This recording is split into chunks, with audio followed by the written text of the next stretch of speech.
we spoke to Chris Auty, Level Design Director, about the map changes included in Content Patch 1. If the target spawned here, no one would really want to go in and take it down. No one would really want to take the risk because they would probably be the ones that end up dead. The layout before was a lot more open. Open water, there was a lot less cover, there was a lot less vegetation density in here as well.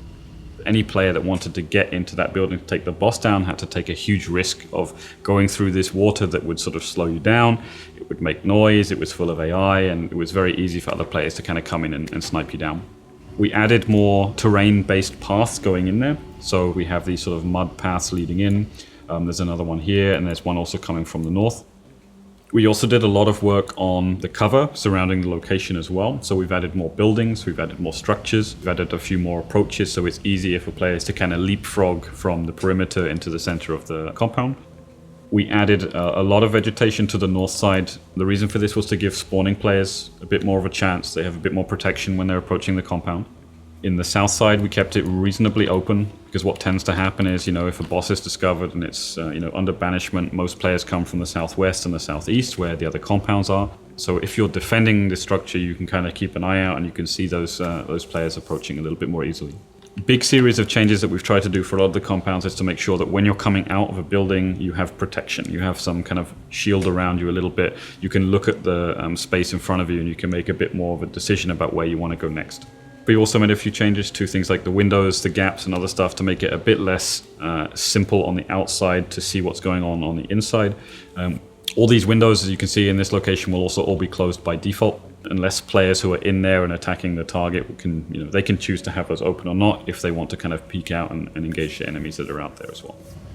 So hopefully these changes will make a big difference to this location, and then we're not going to end up with these kind of piles of dead hunters that was plaguing it before. So yeah, that's Scupper Lake. A lot of players tend to end up at this one, and they tend to have a lot of PvP at this one. We wanted to kind of simplify the perimeter a little bit and provide a little bit more guided cover. On the northern part, there was these islands of vegetation that a lot of players kind of got into, and they sat there and they kind of camped against the people inside. We weren't so happy with that. We saw a lot of people using them. They were quite problematic. There was a lot of places in there you could get stuck. So what we did is we simplified it a little bit. We've removed the access onto those two kind of vegetation islands, and we're kind of forcing players to use sort of one of two connecting routes now, just to make it a little bit less random and a little bit more predictable for the defenders and a little bit more difficult for the attackers. We've added a little bit more protection in general around this location. So you might notice that we have this new jetty here. This gives you a bit of lateral cover on the outside, so it's a bit less open and a bit harder to get direct lines of sight on players. We also made the underpart of the building a little bit cleaner and less labyrinthian, so you'll always be roughly able to see where my exit points are.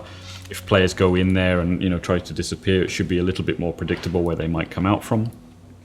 These red panels around the edge here, these are all bulletproof panels, so if you're coming out from the doors, players who are down low and shooting up towards you will have a slightly more difficult time of it. We added a little bit more cover and a little bit more kind of places that I can peek and kind of skirt around and look at things, try to see where possible enemy might be. With the addition of full damage, the option of just kind of leaping over the barriers and jumping down is going to be obviously a little bit more problematic. So we need to make sure that we give players a little bit more protection in that case. That's basically the kind of changes that we've been doing to this location, and it'll be really interesting to see how people play it and their feedback from it, but we think it will make a positive difference.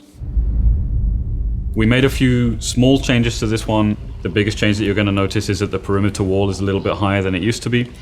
We wanted to try to reduce the amount of peeking that was happening.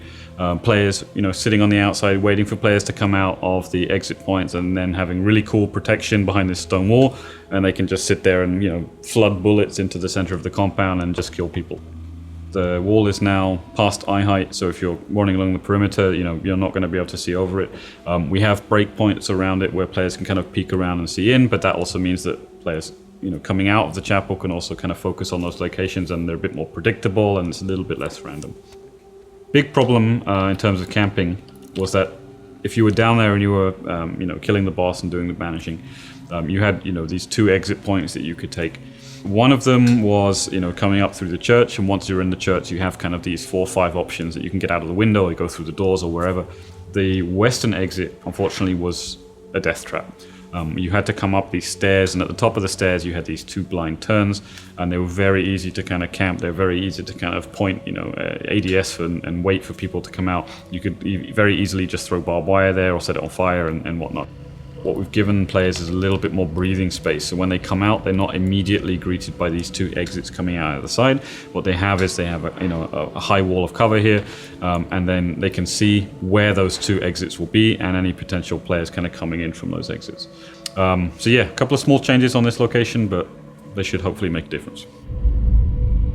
This was again a particularly difficult place to take a target down, especially from the spider's perspective. We have this large barn on the western side. This was, opening onto these large fields, which meant that players could kind of sit at a great distance and shoot straight into this huge open window. And players would be in there trying to take the spider down, and you could pretty much take any weapon from there and just kind of pot shot on these guys. So we blocked that off for now. We also blocked off a few of the peaking points kind of around this building. So on the lower floor there were lots of gaps that you could kind of look into. From the butcher side, the butcher building, we actually added a couple of doors to the lower area. This was a nightmare for players to navigate. You would try to get into this building, and to get out again, you kind of had to go up to get out. So just to again reduce that irritation of wasting time and looking for an exits on the ground floor. Straightforward, but should make things a little bit more pleasant for players. The primary thing that we've done, again, more cover, more protection. Players that are inside, give them a little bit more safety and security. Here on the left side and on the right side of this one, both of those entry points to this building, they have a little kind of porch outside them, a little bit of a fenced off area. If you're a player and you're coming out of these gates, you want to give just a little bit more protection, even just from a line of sight perspective. We have these cloth pieces and these little kind of pieces of cover and whatnot. And that extends also to the western side. Again, we added a new building here, just to give you, again, just a little bit more protection, a little bit more cover. What we also did is we got rid of a few ladders here and there as well, because ladders are pretty much, a deadly thing in Hunt. When you're on a ladder, you're kind of tied to it, you're forced to be on it, and you can't really, do much to react if people are taking shots at you. This is one example of that, where we have this kind of long, ramp leading out from the water up into the compound. So it just makes things a little bit more easy. You have your wits about you. You can have your, sights up. You can be scanning potential shot, spaces where you can be shot from. We also tried to make it a little bit more straightforward in this location, that once you've come in, if you're just getting a clue here and not attacking the boss, we also want to make it a bit easier to kind of get in and then get out and head towards the center of the map and towards your other options. We also added a number of kind of these log piles and other big pieces of geometry that are just designed to break up the line of sight a bit, just make it a bit more difficult for players to get sniped from way across the map. In a few of the locations, we actually did some work on simplifying the interiors a little bit.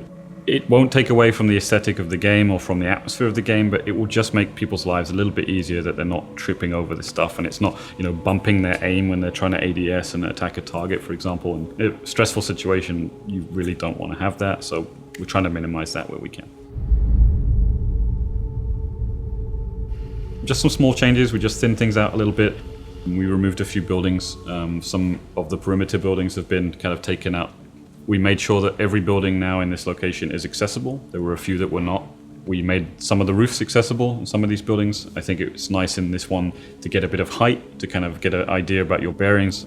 We also made a couple of small changes inside this. We removed one of the crank gates that was there just because it was a little bit unnecessary, and it kind of held players up and made players not want to use the lower parts very much. We moved one of the elevators just to make it into a kind of a more of a useful position, a bit more protected. There used to be an elevator on the south side here that was just so exposed and so open that no players would ever really want to use it. So we moved that to a slightly different position. We want to maybe do in the future a few more things here just to make it a bit more navigable for players and make it a bit easier to kind of see how you get from A to B in this one. But yeah, it should be cleaner. It should be a little bit more simple to navigate.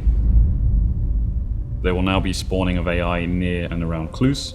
So we have randomized AI spawning at clue locations as well. So when a clue is generated by the mission manager, it will produce a few AI that will be around it. The clues will be a little bit more of a challenge now. You have to be a little bit more careful about approaching them.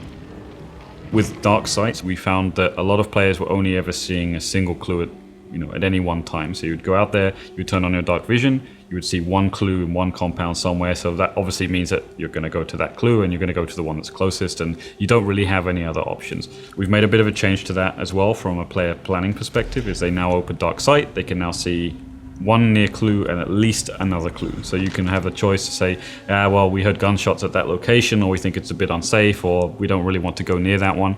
We'll choose the alternative and we can go and find a different clue at a different location. One additional small change that we've done as well is to make the cranked elevators a little bit more friendly for solo players. Previously, you needed 2 players to operate them. We've made a little bit of a change now where those elevators will always be in the up position.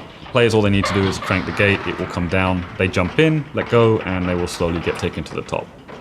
As promised in the developer update, we will also include a performance tool just to give players a little bit of extra information about their performance, and it will help us a lot. We can get more information from players and we can use these screenshots and just see a little bit more about what's going on and make it a bit more easy for us to try to debug and find some of these performance issues that players are having. So guys, a big thank you for watching.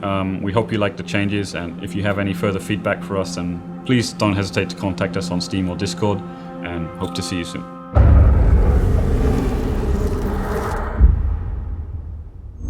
Achieved with CryEngine.